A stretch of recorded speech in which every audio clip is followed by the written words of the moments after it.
ఓం శాంతి 2/4/24 బాబా చెప్తున్నారు.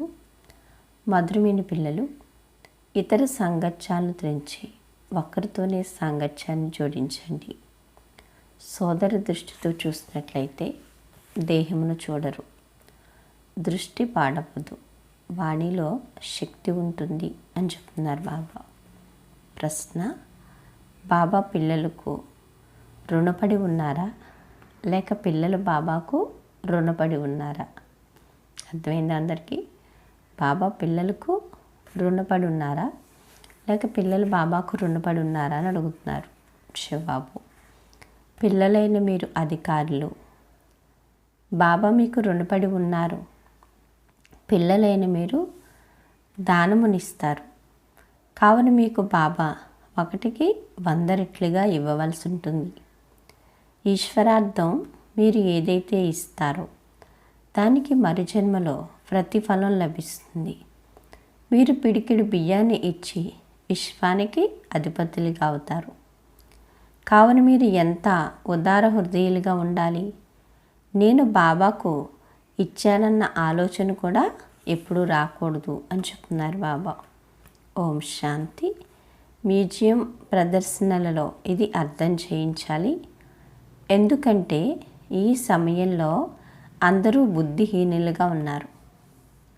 ఇప్పుడు ఇది పురుషోత్తమ సంగమయుగం అని మీకే తెలుసు. కేవలం మీరు మాత్రమే వివేకవంతులు. కావున అందరికీ ఇది పురుషోత్తమ సంగమయుగం అని ఎంతగా అర్థం చేయించవలసి ఉంటుంది. అన్నిటికన్నా ఎక్కువగా సేవ జరిగే స్థానం మ్యూజియమే. అక్కడకు ఎంతోమంది వస్తారు. మంచి సేవాదారులైన పిల్లలు తక్కువగా ఉన్నారు. సెంటర్లన్నీ సేవాస్థానాలే. ఢిల్లీలో ప్యూచువల్ మ్యూజియం అని వ్రాయబడి ఉంది. దాని యథార్థమైన అర్థం వెలువడదు. మీరు భారతదేశానికి ఏ సేవ చేస్తున్నారని చాలామంది ప్రశ్నిస్తారు. ఇది అడవి అని భగవాన్ వాచ ఉంది కదా. ఇప్పుడు ఈ సమయంలో సంగమ యుగంలో ఉన్నారు. మీరు అడవికి చెందినవారు కాదు, అలాగే తోటకు చెందినవారు కాదు. ఇప్పుడు పూతోటలోకి వెళ్ళేందుకు పురుషార్థం చేస్తున్నారు. రావణ రాజ్యమును రామరాజ్యంగా తయారు చేస్తున్నారు. ఇంత ఖర్చు ఎక్కడి నుండి వచ్చిందని మిమ్మల్ని ప్రశ్నిస్తారు. బీకేలమైన మేమే చేస్తున్నామని వారికి చెప్పండి. రామరాజ్య స్థాపన జరుగుతోంది. మీరు కొన్ని రోజులు వచ్చి మేము ఏం చేస్తున్నామో, మా లక్ష్యం, మా ఉద్దేశం ఏమిటో అర్థం చేసుకోండి అని చెప్పండి. వారు రామరాజ్యమును అంగీకరించరు. కావన్నే రాజుల రాజ్యాలను అంతం చేసేశారు. ఈ సమయంలో వారు కూడా తమో ప్రధానులుగా అయిపోయారు అని చెప్తున్నారు బాబా కదా. అందరూ ఏమైపోయారు ఈ రోజుల్లో? పూర్తిగా తమో ప్రధానంగా అయిపోయారు. బాబా అంటారు, కావుననే వారు నచ్చరు. డ్రామానుసారంగా వారి దోషం కూడా లేదు. డ్రామాలో ఏదైతే ఉంటుందో దానిని మనం పాత్రను అభినయం చేస్తాం కదా. ఇదంతా ఏంటి? ప్రతి ఒక్కరి పాత్ర కూడా డ్రామాలో ఏదైతే డ్రామానుసారంగానే జరుగుతుంది. ఇదంతా ఫిక్స్డ్ అనమాట. కల్పపూర్వం ఏది జరిగిందో ఇప్పుడు కూడా అది జరుగుతుంది అంటున్నారు బాబా. ఏది ఉంటే అదే అభినయించాలి. కల్పకల్పం తండ్రి ద్వారా స్థాపన యొక్క ఈ పాత్ర నడుస్తుంది. పిల్లలైన మీరే మీ కొరకు మీరు ఖర్చును కూడా చేస్తారు. శ్రీమతానుసారంగా మీ ఖర్చును చేసి మీ కొరకు మీరు సత్యుగి రాజధానిని తయారు చేసుకుంటున్నారు. ఇది ఇంకెవ్వరికీ తెలియదు కూడా. బాబా అంటారు, గుప్త యోధులన్న మీ పేరు కూడా ఎంతో ప్రసిద్ధమైంది. నిజానికి ఆ సైన్యంలో గుప్త యోధులంటూ ఎవ్వరూ ఉండరు. సిపాయిలు రిజిస్టర్ ఉంటుంది. తమ పేరు నెంబర్ రిజిస్ట్రేషన్లో లేనివారు అంటూ ఎవరూ ఉండజాలరు. నిజానికి గుప్త యోధులు మీరే కదా. నిజానికి చెప్పాలంటే గుప్త యోధులు ఎవరు? పిల్లలైనా మనమేం చెప్తున్నారు బాబా అంటారు, బాబా చెప్తున్నారు మీరే ఏ రిజిస్టర్లోనూ మీ పేరు లేదు. మీ వద్ద ఆయుధాల శక్తి కూడా ఏమీ లేదు. ఇందులో దైహికమైన హింస అయితే లేనే లేదు. యోగ శక్తి ద్వారా మీరు విశ్వంపై విజయాన్ని పొందుతారు. ఈశ్వరుడు సర్వశక్తివంతుడు కదా. స్మృతి ద్వారా మీరు శక్తిని తీసుకుంటున్నారు. సతో ప్రధానులుగా అయ్యేందుకు మీరు తండ్రితో యోగమును జోడిస్తున్నారు. మీరు సతో ప్రధానులుగా అయితే మరి రాజ్యం కూడా సతో ప్రధానమైందే కావాలి. కావున మీరు శ్రీమతంపై దాన్ని స్థాపన చేస్తున్నారు. ఎవరైతే ఉంటూ కూడా కనిపించరో వారిని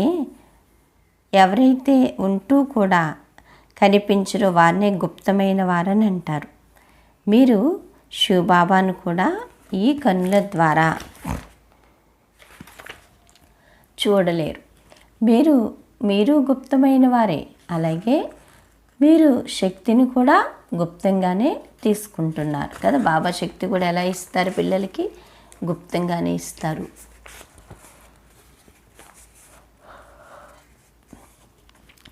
బాబా అంటున్నారు,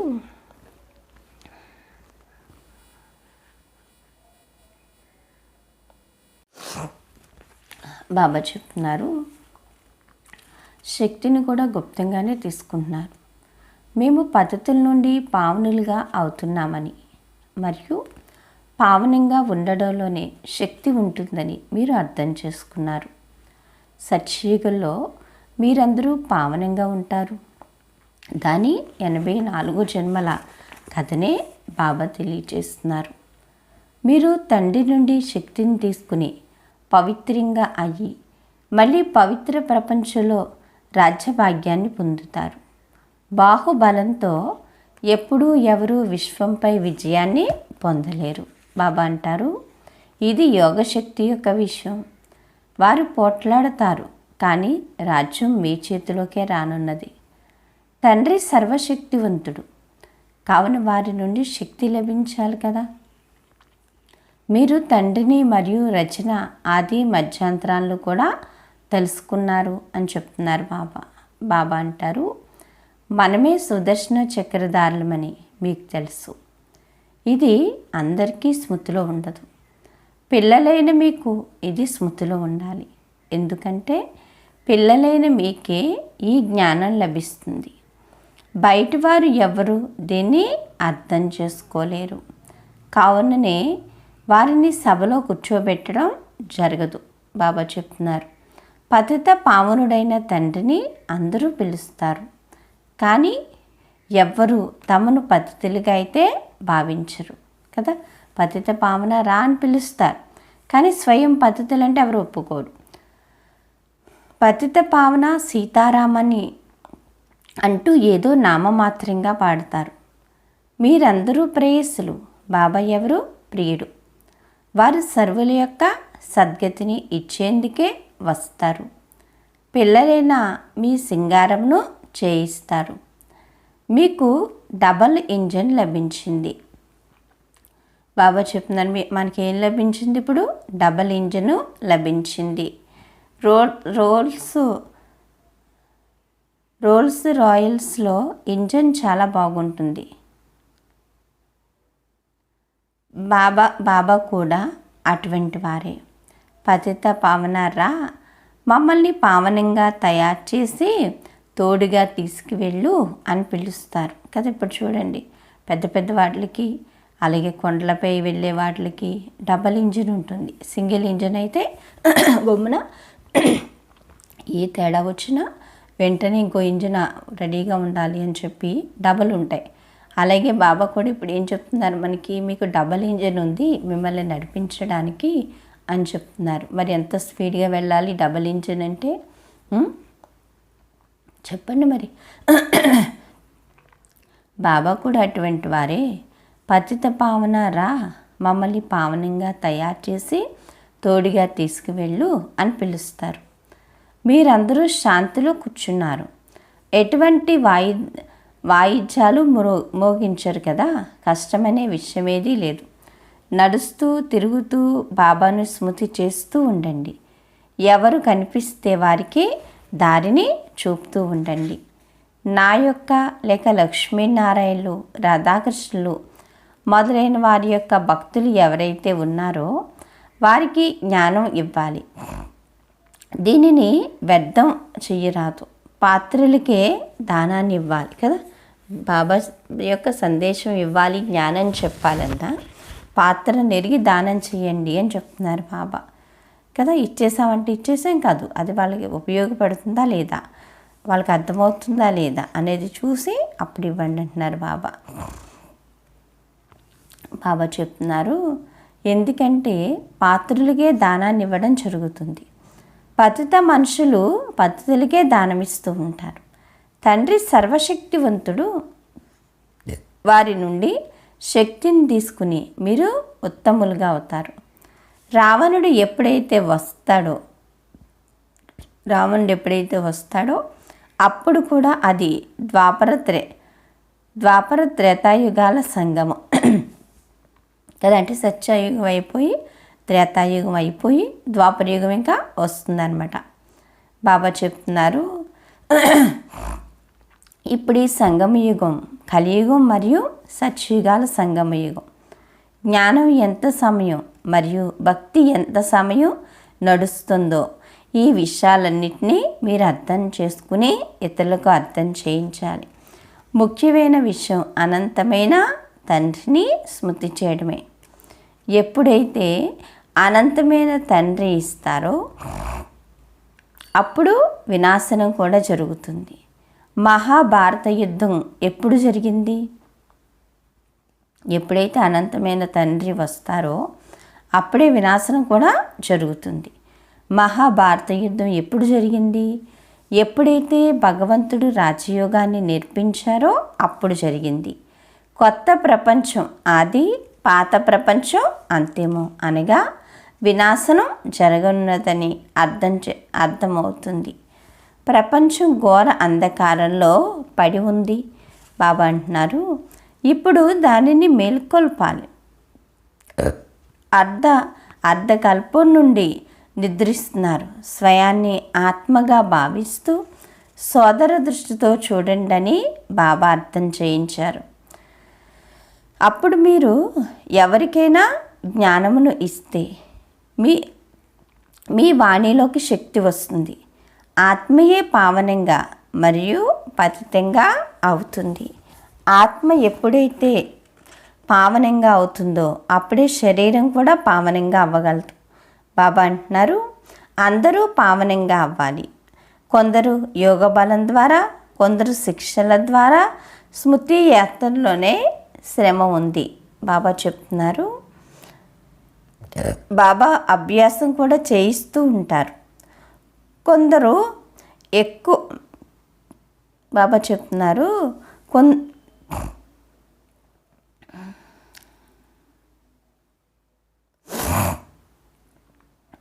బాబా అంటారు కదా, కొందరు పిల్లలు ఏం చేస్తున్నారట, కొందరు యోగ బలం ద్వారా, కొందరు శిక్షల ద్వారా. స్మృతి యాత్రలోనే శ్రమ ఉందట. బాబా అభ్యాసం కూడా చేయిస్తూ ఉంటారు. మీరు ఎక్కడికి వెళ్ళినా బాబా స్మృతిలో వెళ్ళండి. ఏ విధంగా ఫాదర్లో క్రీస్తును తలుచుకుంటూ క్రీస్తు స్మృతిలో వెళ్తారో అలా స్మృతిలో వెళ్ళండి. భారతవాసీలైతే అనేకులను స్మృతి చేస్తారు. ఒక్కరిని తప్ప ఇంకెవరిని స్మృతి చేయకండి అని బాబా అంటారు కదా. మన బుద్ధి యోగం ఎప్పుడు ఎవరితో ఉండాలి? ఒక్క బాబాతోటే ఉండాలని చెప్తున్నారు బాబా. బాబాతో ఉండాలి, ఇంకెవరితోటైనా ఉండాలా మరి చెప్పండి. బాబా చెప్తున్నారు, అనంతమైన తండ్రి నుండి మనం ముక్తిని మరియు జీవన్ముక్తుల హక్కుదారులుగా అవుతాము. ఒక్క క్షణంలో జీవన్ముక్తి లభిస్తుంది. సత్యయుగంలో అందరూ జీవన్ముక్తిలో ఉండేవారు. కలియుగంలో అందరూ జీవన బంధంలో ఉన్నారు. ఇది ఎవ్వరికీ తెలియదు. ఈ విషయాలన్నిటినీ తండ్రి పిల్లలకు అర్థం చేయిస్తారు. మళ్ళీ పిల్లలు తండ్రిని ప్రత్యక్షం చేస్తూ ఉంటారు. బాబా అంటారు, అన్ని వైపులా చుట్టి వస్తారు. మనుష్య మాతృలకు ఇది పురుషోత్తమ సంగమయుగం అన్న సందేహమును ఇవ్వాలి కదా. ఇది పురుషోత్తమ సంగమయుగము అన్న సందేశాన్ని ఏం చేయాలి? అందరికీ ఇవ్వాలి. అనంతమైన తండ్రి అనంతమైన వారసత్వాన్ని ఇచ్చేందుకు వచ్చారు. నన్ను ఒక్కడనే స్మృతి చేసినట్లయితే వికర్మలు వినాశనమవుతాయి, పాపాలు అంతమైపోతాయని బాబా అంటారు. ఇదే సత్యమైన గీత. బాబా చెప్తున్నారు, దీన్ని తండ్రి నేర్పిస్తారు. మనుష్య మతం ద్వారా పడిపోయారు. భగవంతుని మతం ద్వారా మీరు వారసత్వాన్ని తీసుకుంటున్నారు. లేస్తూ కూర్చుంటూ నడుస్తూ తిరుగుతూ బాబాను స్మృతి చేస్తూ ఉండండి, పరిచయమును ఇస్తూ ఉండండి. ఇదే ముఖ్యమైన విషయం. మీ వద్ద బ్యాడ్జీలు ఉన్నాయి, వాటిని ఉచితంగా ఇవ్వడంలో తప్పే లేదు. కానీ పాత్రలను చూసి ఇవ్వండి అంటున్నారు బాబా. బాబా అంటున్నారు, మీరు అలౌకిక తండ్రిని స్మృతి చేస్తున్నారు మరియు పారలౌకిక తండ్రినైన నన్ను మీరు లౌకిక తండ్రిని స్మృతి చేస్తున్నారు మరియు పారలౌకిక తండ్రినైన నన్ను మర్చిపోతున్నారని పిల్లలైన మీతో బాబా ఫిర్యాదు చేస్తున్నారు. మీకు సిగ్గు కలగడం లేదా? బాబా చూసారా ఏమడుగుతున్నారు? మీరు లౌకిక తండ్రిని బాగానే తలుచుకుంటున్నారు, పారలౌకిక తండ్రినైనా నన్ను మర్చిపోతున్నారు అని బాబా మన మీద ఫిర్యాదు చేస్తున్నారు. మీకు సిగ్గు కలగడం లేదా? ఇంత ఉన్నతమైన వారసత్వాన్ని ఇచ్చే తండ్రిని మర్చిపోవడం అంటే. మీరే పవిత్ర ప్రవృత్తి మార్గపు గృహస్థ వ్యవహారంలో ఉండేవారు. ఇప్పుడు మళ్ళీ ఆ విధంగా తయారవ్వాలి. మీరు భగవంతుని వ్యాపారులు కదా. బాబా మీరందరూ ఎవరు? భగవంతుని వ్యాపారులు. నా బుద్ధి ఎక్కడా భ్రమించడం లేదు కదా. నేను బాబాను ఎంత సమయం స్మృతి చేశాను అని మీరు లోపలే పరిశీలించుకోవాలి. ఇతర సాంగత్యాలను వదిలి నా ఒక్కరితోనే సాంగత్యాన్ని జోడించండి, పొరపాటు చెయ్యకండి అని బాబా అంటారు. సోదర దృష్టితో చూసినట్లయితే దేహమును చూడరు అని బాబా కూడా అంటారు. బాబా చెప్తున్నారు కదా. బాబా ఏం చెప్తారు పిల్లలందరికీ? పొరపాటు చేయకండి, సోదర దృష్టితో చూడండి, అప్పుడు ఏమవుతుంది? అదే భావన అవుతుంది అంటున్నారు బాబా. ఇదే గమ్యం కదా. ఈ జ్ఞానం మీకు ఇప్పుడే లభిస్తుంది. అంతా సోదరులమేనని అందరూ అంటారు. బాబా చెప్తున్నారు, మనుషుల సౌభాతృత్వమని అంటారు. ఇది నిజమే. మనం పరంపిత పరమాత్మ సంతానం. మరి ఇక్కడ ఎందుకు కూర్చున్నాము? తండ్రి స్వర్గస్థాపన చేస్తారు కనుక కదా. ఈ విధంగా అర్థం చేయిస్తూ ఉన్నత పదవిని పొందుతూ ఉండండి అని చెప్తున్నారు బాబా. బాబాకు సేవాదారులైన కుమారీలు ఎందరో కావాలి. సెంటర్లు తెరుచుకుంటూ ఉంటాయి. పిల్లలకు అభిరుచి ఉంది, అనేకుల కళ్యాణం జరుగుతుందని భావిస్తారు. కానీ సంభాళించే టీచర్లు కూడా మంచి మహారథులు కావాలి. టీచర్లు కూడా నెంబర్ వారీగా ఉన్నారు. ఎప్పుడైతే లక్ష్మీనారాయణ మందిరం ఉంటుందో, శివుని మందిరం ఉంటుందో, గంగా తీరం ఉంటుందో, ఎక్కడైతే చాలా పెద్ద గుంపు ఉంటుందో అక్కడ సేవ చేయాలి. కామం మహాశత్రువని భగవంతుడు చెప్తున్నారని చెప్పండి. మీరు శ్రీమతానుసారంగా సేవ చేస్తూ ఉండండి. ఇది మీ ఈశ్వరీయ పరివారం. ఎక్కడికో 7 రోజులు బట్టీలోకి వచ్చినట్లయితే బాబా 7 రోజులు బట్టీలోకి వచ్చి పరివారంతో పాటు ఉంటారు. బాబా చెప్తున్నారు, ఇక్కడికి 7 రోజులు బట్టీలోకి వచ్చి పరివారంతో పాటు ఉంటారు. పిల్లలైన మీకు చాలా సంతోషం ఉండాలి. అనంతమైన తండ్రి ద్వారా మీరు పదమా భాగ్యశాలిలుగా అవుతారు. భగవంతుడు కూడా చదివించగలరని ప్రపంచానికి తెలియదు. మీరు ఇక్కడ చదువుతారు కావున మీకు ఎంత సంతోషం ఉండాలి.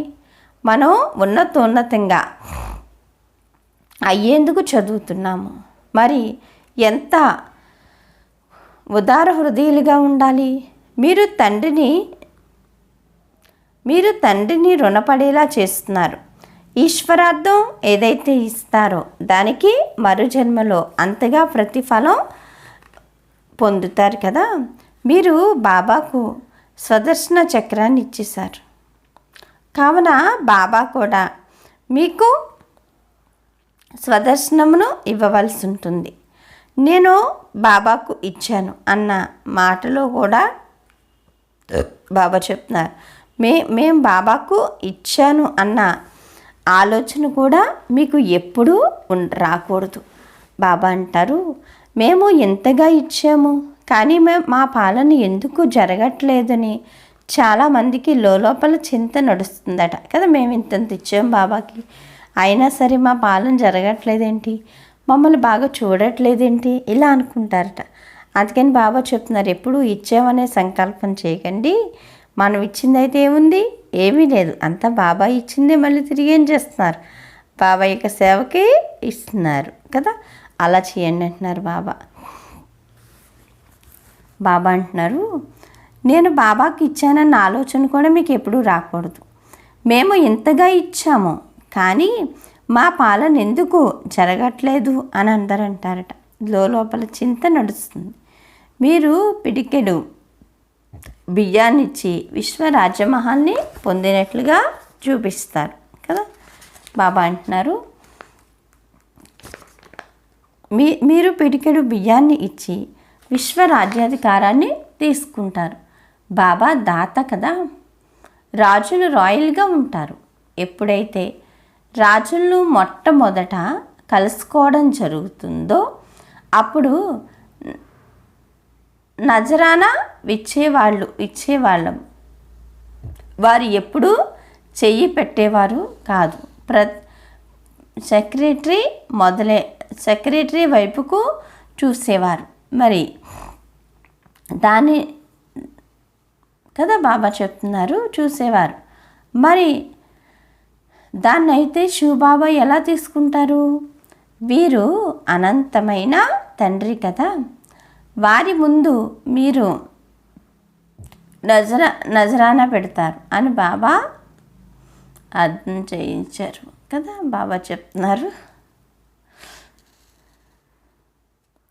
వారు ఎప్పుడూ చేయి పెట్టేవారు కాదు, సెక్రటరీ వైపుకు చూసేవారు. మరి దాత అయిన శివబాబా ఎలా తీసుకుంటారు? మీరు అనంతమైన తండ్రి కదా అంటున్నారు బాబా. బాబా చెప్తున్నారు కదా, మీరెవరు? అనంతమైన తండ్రి. ఇంత ఉన్నతమైన తండ్రి మనకి మళ్ళీ కల్పంలో లభిస్తారా? వారి ముందు మీరు నజరాన పెంచుతారు కానీ బయట బాబా అందుకు బదులుగా కదా, బాబా అందుకు బదులుగా ఏమిస్తున్నారు మనకి చెప్పండి? చెప్పలేనంత సంపదని బాబా మనకి ఇస్తున్నారు. బాబా అంటారు, మరి దాత అయితే శివబాబా ఎలా తీసుకుంటారు? వీరు అనంతమైన తండ్రి కదా, వారి ముందు మీరు నజరానా పెడతారు కానీ బాబా అందుకు బదులుగా 100 రెట్లు ఇస్తారు. కావున నేను ఇచ్చానన్న ఆలోచన కూడా ఎప్పుడూ రాకూడదు. ఎల్లప్పుడూ మేము తీసుకుంటున్నామని భావించండి. అక్కడ మీరు పదమా పతులుగా అవుతారు. మీరు ప్రత్యక్షంగా పదమా భాగ్యశాలిలుగా అవుతారు. చాలామంది పిల్లలు ఉదార హృదయులుగా కూడా ఉన్నారు. అలాగే కొందరు పిసినారులుగాను ఉన్నారు. వారు తాము పద్మాపతులుగా అవుతాము, చాలా సుఖవంతులుగా ఉంటామని భావించరు. బాబా చెప్తున్నారు, ఎప్పుడైతే పరమాత్మైన తండ్రి హాజరుగా ఉంటారో అప్పుడు ఇండైరెక్ట్గా అల్పకాలికంగా ఫలాన్ని ఇస్తారు. వారు ఎప్పుడైతే హాజరై ఉంటారో అప్పుడు 21 జన్మల కొరకు వారసత్వం లభిస్తుంది అని చెప్తున్నారు బాబా కదా. బాబా అంటున్నారు ఎందుకంటే శివ్ బాబా బండారం నిండిగా ఉంటుందన్న గాయనం ఉంది కదా. భగవంతుడు ఎప్పుడైతే మన తోడుంటాడో మనకి లోటు అనేది ఇప్పుడు కాదు, ఎప్పటికీ ఉండదు. చూడండి బాబా అంటున్నారు నిండుగా ఉంటుందన్న గాయనం ఉంది. చూడండి లెక్కలేనంతమంది పిల్లలు ఉన్నారు, కానీ ఎవరు ఏం చేస్తున్నారో ఎవరికీ తెలియదు. అది శివ్ బాబాకే తెలియాలి కదా. బాబా చంచి అయితే బ్రహ్మకే తెలియచేయాలి. బాబా ఎవరిలోనైతే ఉంటారో తాను పూర్తిగా సాధారణుడు. ఆ కారణంగా పిల్లలు ఇక్కడి నుండి బయటకు వెళ్ళగానే నశ అంతా ఎగిరిపోతుంది. జ్ఞానయోగాలు లేకపోతే ఇంకా గొడవలు జరుగుతూ ఉంటాయి. మంచి మంచి పిల్లలు కూడా మాయ ఓడింపచేస్తూ ఉంటుంది. మాయ విజయాలుగా చేయిస్తుంది. బాబా అంటున్నారు మాయ ఎలా తయారు చేస్తుంది. మాయ అయితే ఏదో రకంగా ఓడిపోయేలా చేస్తుంది. బాబా మళ్ళీ ఏం చేస్తారు చెప్పండి, విజయాత్మలుగా తయారు చేస్తాను అని చెప్తున్నారు బాబా. బాబా ఎందుకంటే పిల్లలందరినీ తనకన్నా కూడా ఉన్నతంగా చేయాలి అనే సంకల్పం అయితే బాబాకైతే ఉంటుంది కదా. బాబా అంటున్నారు మంచి మంచి పిల్లలు కూడా మాయ మింగేస్తూ ఉంటుంది. మాయ విముఖులుగా చేసేస్తుంది. ఏ శివబాబా వద్దకైతే మీరు వస్తారో వారిని మీరు స్మృతి చేయలేరా. లోపల అపారమైన సంతోషం ఉండాలి కదా. లోపల ఏముండాలి, అపారమైన సంతోషం ఉండాలి అని చెప్తున్నారు బాబా. మీరు వస్తే బాబా చెప్తున్నారు ఎవరైతే మీకు వస్తారో వారిని స్మృతి చేయలేరా. లోపల అపారమైన సంతోషం ఉండాలి. మీరు వస్తే మేము మీ వారిగా అవుతామని మీరు ఏదో రోజు సమయానికి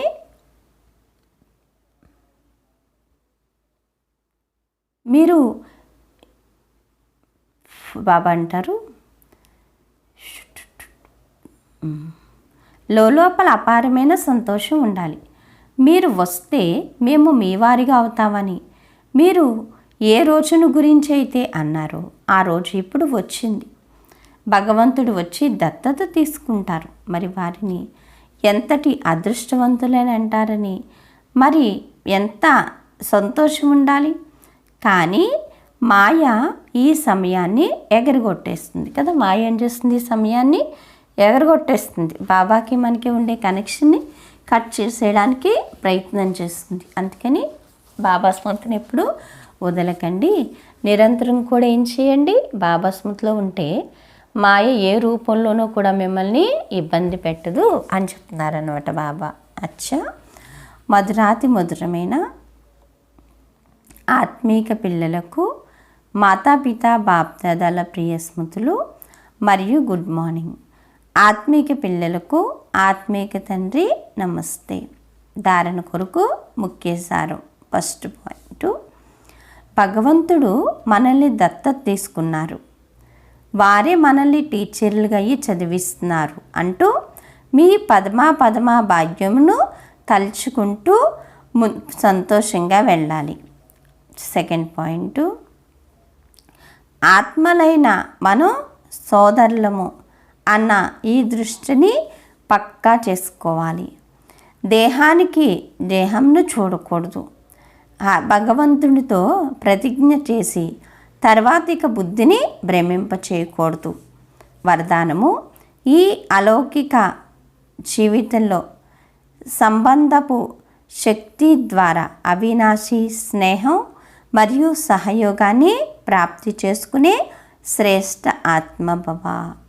ఈ అలౌకిక జీవితంలో సంబంధపు శక్తి ద్వారా అవినాశి స్నేహాన్ని మరియు సహయోగమును ప్రాప్తి చేసుకునే శ్రేష్ఠ ఆత్మభవ అని చెప్తున్నారు బాబా. బాబా అంటారు, ఈ అలౌకిక జీవితంలో సంబంధపు శక్తి పిల్లలైన మీకు డబల్ రూపంలో ప్రాప్తించింది. ఒకటి తండ్రి ద్వారా సర్వ సంబంధాలు, రెండవది దైవీ పరివారం ద్వారా సంబంధ సంపర్క కదా. బాబా చెప్తున్నారు పరివారం ద్వారా సంబంధం. ఈ సంబంధం ద్వారా సదా నిస్వార్థ స్నేహం, అవినాశీ స్నేహం మరియు సహయోగం ప్రాప్తిస్తూ ఉంటాయి.